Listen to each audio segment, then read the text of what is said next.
Hello नमस्कार दोस्तों। आज हमारे साथ प्रदीप कुमार जी हैं जो आपको बताएंगे क्या किस तरीके से मोटिवेशन रहा। उन्होंने जेआईबी एग्ज़ाम को क्लियर कर लिया है, तो आइए उनसे मिलते हैं, उनसे जानते हैं क्या रही उनकी जर्नी, कौन कौन सी वो बातें रही जो उनको मोटिवेट किया है इस एग्ज़ाम को क्लियर करने के लिए। तो प्रदीप जी बहुत बहुत स्वागत है आपका। सर नमस्ते। जी, तो आप बताइए अपने बारे में, कहाँ हैं आप इस समय, क्या पोस्टेड हैं, और काफ़ी डिस्कशन चलता रहेगा। पहले आप अपने बारे में बताइए सर। सर मेरा नाम प्रदीप कुमार है और मैं स्टेट बैंक ऑफ इंडिया में आरबीओ रोहतक में असिस्टेंट मैनेजर हूँ। एफआई डिपार्टमेंट को देखता हूँ सर। बहुत अच्छी बात है सर। ठीक है, फर्स्ट ऑफ ऑल आपको कंग्रेचुलेशन थैंक यू कि आपका सर। जेआईबी एग्ज़ाम क्लियर हो गया। सर जेआईबी एग्ज़ाम के बारे में कब आपके दिमाग में आया कि हमें ये एग्ज़ाम क्लियर करना है? सर एक छोटी सा ब्रीफ मैं अपने बारे में देता हूँ। मैं I am x Indian navy marine commando.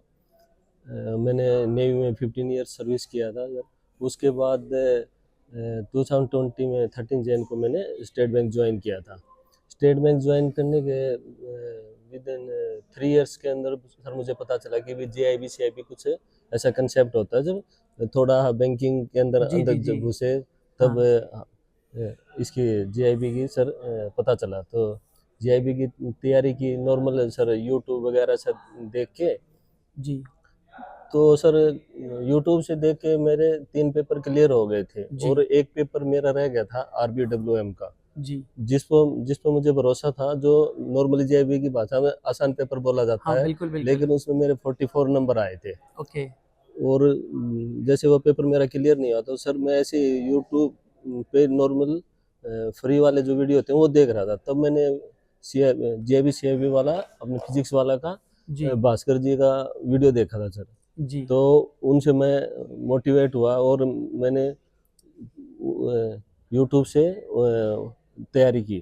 तैयारी उस की। टाइम भी मैंने यूट्यूब से ही तैयारी की और लास्ट ईयर मैंने वो पेपर क्लियर किया।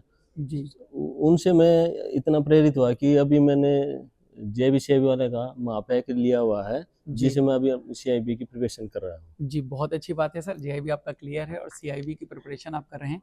सर इस पूरी जर्नी में होता है ना सर, एक 8-10 घंटे की नौकरी के बाद इंसान थक जाता है। तो क्या चीज़ आपको मोटिवेट कर रही थी कि आप उसके बाद भी एटलीस्ट, अब जेआईबी की बात करें 4 सब्जेक्ट हैं, तो 4 घंटे हमारी क्लासेस पेड में चल रही हैं। तो क्या मोटिवेट करता था आपको कि मैं तैयारी कर रहा हूँ, ऑब्वियसली एक्स नेवी हैं, ठीक है, बैंक में हैं, सैलरी वगैरह मिल ही रही है, इंसान थोड़ा रिलैक्स हो जाता है जब पैसे आ रहे होते हैं, बिल्कुल तो सर। इंसान रिलैक्स हो जाता है। तो आपको उस किस चीज़ ने मोटिवेट किया कि उसके बाद आपने कहा नहीं मुझे जेआईबी भी क्लियर करना है और मुझे और आगे बढ़ना है इसमें? सर ये बिल्कुल आपने एकदम वो दिल को छूने वाली बात बोली है जी कि जैसे हम अपने ऑफिस में काम करते हैं, जहाँ पे मैं काम करता हूँ वहाँ पे करीब 40 का स्टाफ है। सर, बस बीच में आपको टोकना चाहूंगा, ये पूछना चाहूंगा, बैंक में जॉब करते हो कितना टाइम हो गया आपको? मुझे सर अभी 13 जनवरी को 6 ईयर कंप्लीट हो 6 जाएंगे। ईयर्स कंप्लीट हो जाएंगे। हो जाएंगे और सर। जेआईबी की तैयारी कब शुरू करी आपने? मैंने जेबी की तैयारी की थी सर, पिछले साल की थी पिछले सर। साल शुरू पिछले करी साल, थी। हाँ तो सर। वही पूछ रहा हूँ सर, अब आप बताइए अपने बारे में जो आप तो बता रहे थे। सर तो स्टाफ 40 है तो पता चलता है कि भाई जैसे जीआईबी मेरा क्लियर हो गया, उसके बाद मुझे पता चला कि मैं अपने स्टाफ से पूछता हूँ कि आपका जीआईबी क्लियर है, सीआईबी क्लियर है। जी जब उसमें से पता चलता है कि हाँ इन्होंने भी सीआईबी क्लियर कर रखा है, तो थोड़ा और ऐसे लगता है कि भाई हाँ, मुझे भी वो मतलब करना स्टेटस, चाहिए, हाँ उस स्टेटस को मेंटेन करना चाहिए। मेंटेन करना और चाहिए। सर ऑब्वियसली 2 इंक्रीमेंट तो मिलते हैं, मॉनेटरी बेनिफिट तो होता ही है। बिल्कुल बिल्कुल। तो मॉनेटरी बेनिफिट तो ऑब्वियसली मिलता है, जेआईबी के बाद एक इंक्रीमेंट मिलता है और सीआईबी क्लियर करेंगे तो 2 इंक्रीमेंट मिलेगा सर। और जो एस्पायरेंट्स हमारे साथ जुड़े हुए हैं, जो जेआईबी की तैयारी अभी नहीं कर रहे हैं, बैंक में आराम से नौकरी कर रहे हैं, कह रहे हैं कि सर सर अब बैंक में जॉब लग गई, अब कोई दिक्कत नहीं है, तो सर उनको क्या संदेश देना चाहेंगे? सर मैं उनको जैसे यही कहना चाहूँगा कि ये एक ऐसा टैग लग जाता है कि आप मतलब एक भीड़ में भी जैसे अलग से दिखाई देते हैं ना, ऐसे हो जाता है। आप जब जीआईबी वगैरह कर लेते हो, सीआईबी क्लियर कर लेते हो, प्रमोशन एग्जाम होते हैं, जब इंटरव्यू होता है वहाँ पे ये बात बहुत मायने रखती बहुत है। मायने रखती इसका है। एक स्पेशल वेटेज दिया जाता है जब आपके उस पे लिखा जाता है इंटरव्यू में, आप देखते हैं आपका कि भी आपने जीआईबी सीआईबी क्लियर क्लियर किया किया है कि कि नहीं? आपने डिजिटल में कोई कोर्स किया हुआ है, ऐसे करके तो उसका जी वेटेज मिलता है सर।